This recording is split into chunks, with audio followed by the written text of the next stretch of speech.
жанғанда осы дүние есігін ашқан күнәсіз пенде. Тал бесіктен жер бесікке шейін ол енді өз бетінше өмір сүреді. Осы сәбидің ертеңгі болашағы үшін қаншама бозақтарымыз жанын қиған.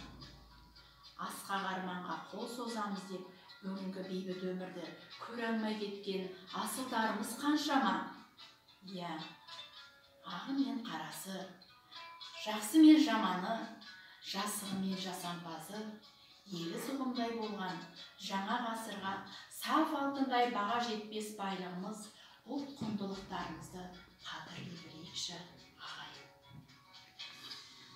Тәуелсіз Қазақстан. Қазақстан Республикасы. Неткен киелі ұғымдар.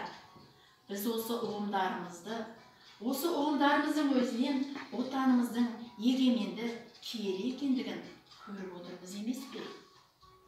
Олай болса, осы отанымызда көк туымыздай желбіреген, жүрегімізде әнұранымыз болып шырқалып дүрсілдеп соққан әнұранымызда асқақтай бірге шырқалып келе жатыр емес пе?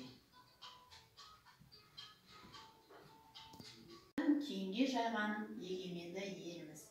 Тәуелсіз Қазақстанымызға биыл 30 жыл толып отыр.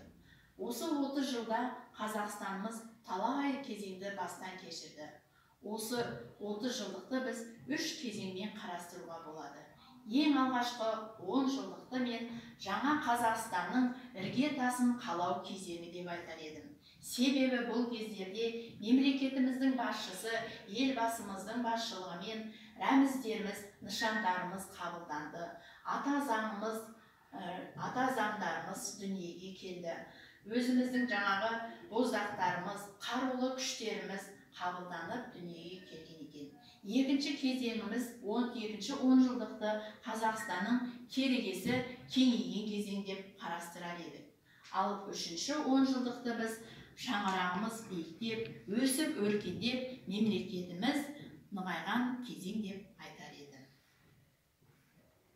Тәуелсіз елдің ұстазымын. Нұрсұлтан Әбішұлы Назарбаев, алдымызда асу-асу белдер бар, ұлт жолында ұйтқи соққан желдер бар. Бел де талар, жел де тозар. Бәріне көну керек, бәріне төзу керек, жас ұрпақ. Деп айтқандай, жас ұрпақтың алдында тәуелсіздігіміздің баянды болуы үшін үлкен жауапкершілік екенімізді аға ұрпақ алдында ұмытпауымыз керек. Бүгінгі партада отырған оқушы ертеңгі азамат, ел патриоты.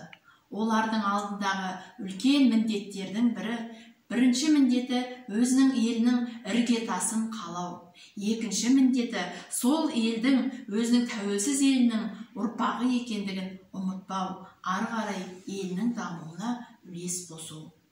Арыстандай айбатты, жолбарыстай қайратты, мен жастарға сенемін деп өршіл ақын Мағжан Жұмабаев айтқандай, қазіргі жастарымызға үлкен сенім артып отырмын. Мен қазіргі жастардан қорықпаймын. Оларға менің жүрегім қуанады. Ақынның өлеңінде келтірілген көркем сөздерге лайық болатынымызға сенемін. Елімнің ертеңінен, болашағынан үміт күтемін. Ендеше келешегіміз нұрлы болмақ.